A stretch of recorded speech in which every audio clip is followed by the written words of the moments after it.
How do you pick yourself up when someone puts you down? We naturally, as human beings, we don't like insults.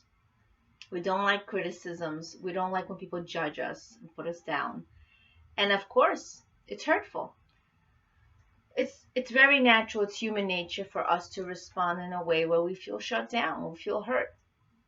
Now, how is it possible for it not to affect us at all? Well, it's very interesting because if we respect who we are ourselves, then we'll be able to deal with other people's criticisms better. Now, it doesn't mean that we'll be completely unaffected because we are human and we're given emotions. Hashem, our God, gave us emotions.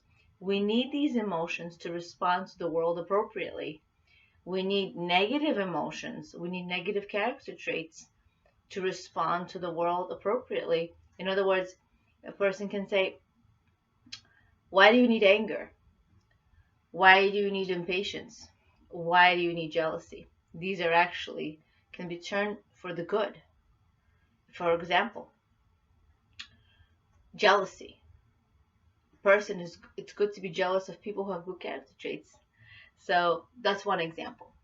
Now, I'm going to share with you at the end of the video 3 practical tips on how you're able to have other people's insults affect you less, hopefully unaffect you completely.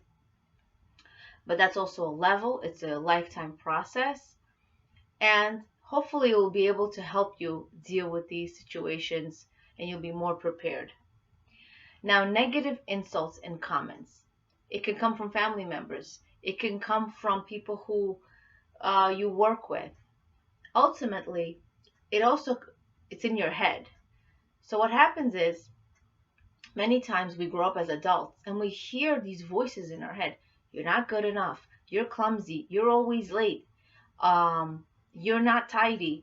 And these comments stay with you. So when you're older, you're a young adult, you hear the comments that you were told when you were little. And it wasn't because our parents meant to put us down. It was because it's just the way we grew up. You know, our parents did the best that they could. But if we heard these comments growing up from teachers, from adults, from siblings, it stays with us. And oftentimes we let these comments penetrate into our brains and we define ourselves this way. So when other people put us down, yeah, there we go. That's a reminder. Yep, I am clumsy. She just said I'm late. She doesn't like me. I'm not good enough. I'm not likable. So we let these comments affect us.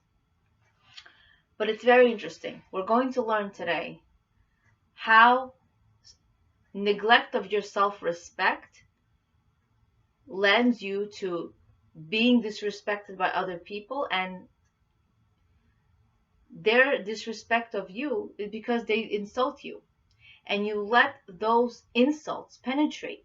So what we're going to learn is that as long as you respect yourself, who you are, other people's insults will not affect you or will affect you much less. And we learn this from Parsha Shemot. It says, and Yosef died and all his brothers and that generation. So basically it happened in 3 stages. The Or Chaim explains that the enslavement of the Jewish people by the Egyptians occurred in 3 stages.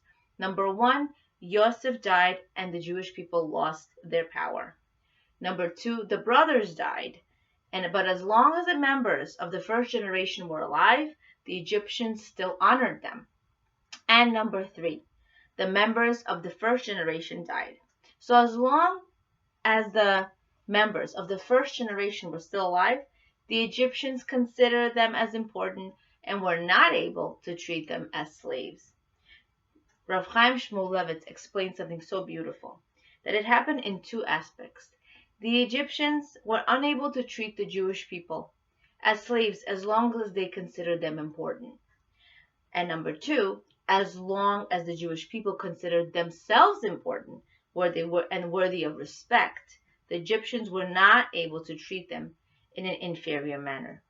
only when the Jewish people personally considered themselves in a lowly manner could they be subjugated and put down by others. Now, this is so incredibly interesting.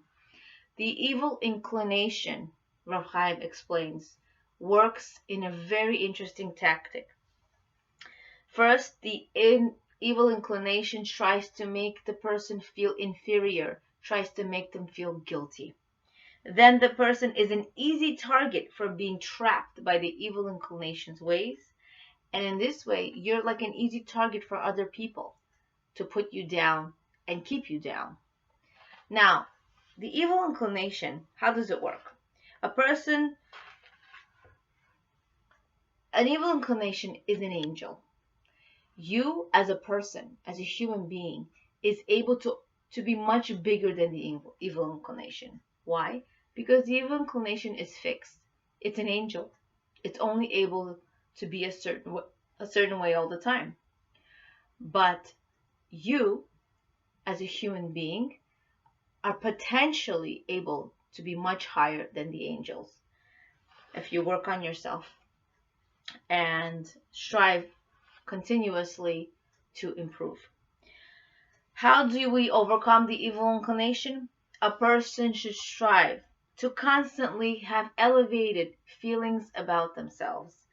If feelings of self-respect and importance are part of a person's self-image, they will prevent him from sinning.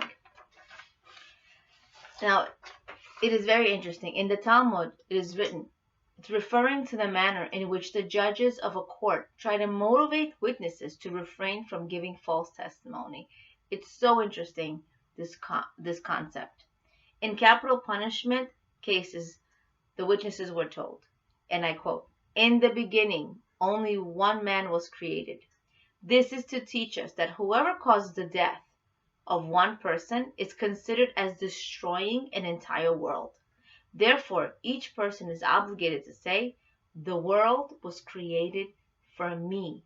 It is written in Rambam Hilchos Sanhedrin. Rashi explains part of the statement.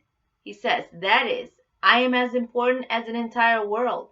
Therefore, I will not cause myself to be destroyed by one transgression." Rav Chaim says, we see from here that the awareness of the greatness of each person, the greatness of being an entire world, will stop a person from transgressing. He will not want to be lowered from this high level, so he will not believe these negative feelings about themselves. Even these witnesses who were about to kill someone by means of their false testimony, as soon as they reflect on the greatness of man, will back away from committing this crime. Rav Chaim said that the feeling of self-respect is the most powerful message to influence someone to refrain from doing the wrong thing. The feeling of self-respect will prevent a person from transgressing. So we can look at it as an example when we're talking to a young child or a student. When they do something wrong, "You're not a bad boy. You're not a bad girl." No, you made a mistake. You basically tried to target the behavior, what they did. That was a wrong choice. That's not like you. You always make me so proud. I'm so proud of you. I'm just impressed by you. You don't disappoint me. When you talk to your child in a way where you always elevate them, they will feel embarrassed not to disappoint you. They will not want to disappoint you.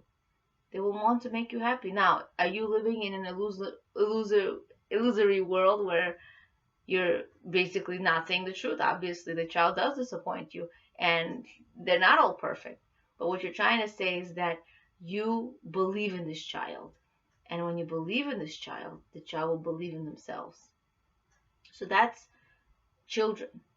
That stems from them believing in themselves, and it will prevent them from making mistakes and transgressing. And in the same way, it prevents us from making mistakes and transgressing. When we have that self-respect, that that this is who I am. I'm not my mistake. I made a mistake, but I'm not a mistake. I'm not a failure. I made a mistake. That's not who I am. I am good. I am pure. That's who I am. And that's how every single person is, who we are born intrinsically good. Yes, there's such a thing as evil people in the world, but most people are intrinsically good. And I look at it as a banana peel. We have negative qualities in ourselves and we have a lifetime to work on it. That's why we're here. So we have a banana peel. So that's maybe jealousy or anger, impatience, whatever character trait we have that we need to work on. So it's like a banana peel. Just, you work on it and you discover your beautiful essence, and you are that essence.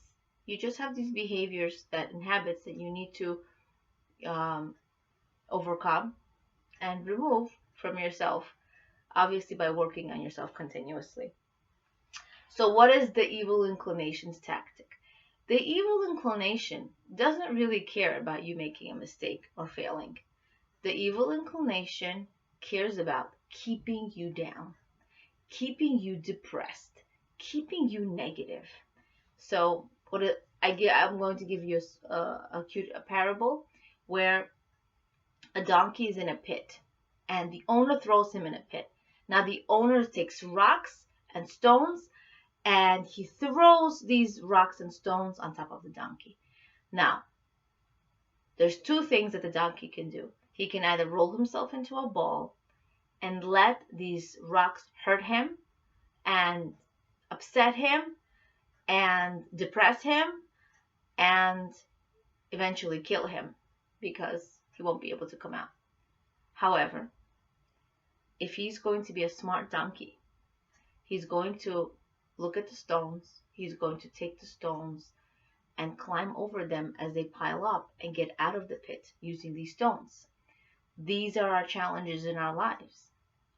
So when we have these stones, they're not to depress us. Don't let the challenges in your life put you down, that you're not good enough, that God forgot about you. It's not true, God forbid. It's not true.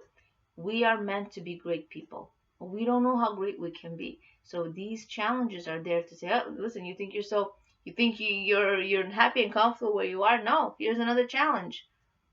Guess how great you can be. Guess how much better you can be. And we discover so much more about ourselves if we use these stones, these challenges, these opportunities to be bigger than ourselves, to be more and more. So don't let the evil inclination put you down. I'm going to give you an example that we have from real life. You're not invited to a party, to an event. So what do you immediately probably tell yourself? She doesn't like me. She forgot about me. She didn't invite me to the event. She doesn't like me. I'm not likable. And then you let this seed, this thought penetrate in your head and take sprout and blossom. I'm not likable. I'm not good enough. People don't like me. She's judging me. And the truth is probably, what's a healthy way to look at this? First of all, it's true. You're not invited. Yes, it's upsetting. Now, what do we do with this? The right thing to do is to say, she forgot. She probably was overwhelmed. And you know what? Maybe she doesn't like you. And you know what? That's totally fine. Because a handful of people that don't like you is totally fine. When most of the world likes you, most of the people that you know love you or like you, have a great relationship with you, that's an amazing life. You don't have to have every single person in the world love you or like you. That's fine. A lot of people do that because they have a problem within themselves they need to work on, and they take it out on other people, or they mistreat people. They don't mean it. They have things to work on themselves. So let's not take everybody so personally. And I know this is easy to say and hard to do. It's a lifetime of work, a process for all of us. So now I wanted to share with you these 3 practical tips how not to let the criticisms of other people affect you. So, number 1, you're going to imagine when you have this criticism coming to you, you're going to imagine the criticism just like running, not affecting your body. So you're pretending a duck, it has, water being showered on them. So the duck's feathers, the water doesn't penetrate through them. So it's like water off a duck's back. It's just sliding through. It's not even penetrating. So these words are not going to affect you. So whatever insult you hear, it's not affecting you. And just a side note, most people don't know how to talk to others in a way where it's, even when they're criticizing, where it's just very soft and sensitively talking to the person. And most people don't know how to talk like that, especially in the time that we live in. So they're not skilled, so it may come out the wrong way. So let's not take people so seriously. Number 2. So imagine this comment or this insult is a seed. So the comment is coming to you. Don't let it go inside your head. So the seed, if it sprouts in your head, it's going to take roots. It's going to take life. It's going to be very comfortable there. We don't want it to take the seed and let it sprout in our heads, to let it make its own life, to let it affect you. Don't let it do that. So take the seed and just blow it out. Blow out the seed. It doesn't need to stay there. Just blow it away. Pretend there's a wind and you're just using that breath as though it's a strong wind, and just let it not affect you. It's not who you are.